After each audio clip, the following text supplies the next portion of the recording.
China has chalked up an impressive 6.2% real economic annual growth rate over the past decade. Its equities have underperformed most developed and emerging market benchmarks. We attribute the failure of China's stocks to reflect its economic growth to two sources: declining productivity on capital invested and a high level of share issuance.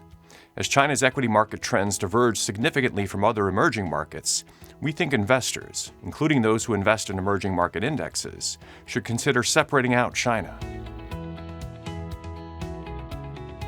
Over the last decade, while the Chinese economy has expanded rapidly, the correlation between economic growth and equity returns has been on a steady decline, leveling near zero for the last several years.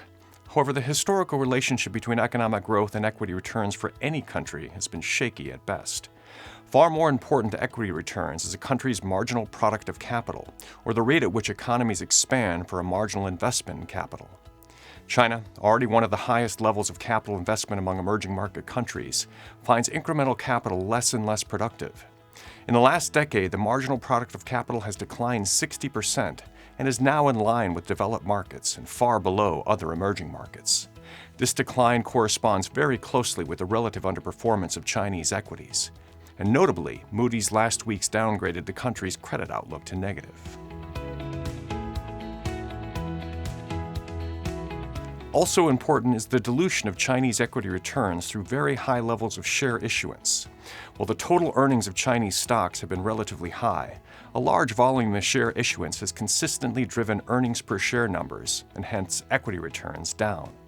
Over the last 10 years, average annual equity returns gross of share issuance have exceeded 15%, but increasing share counts have driven net returns to just 3.4%, a drain of a staggering 11.6 percentage points per year.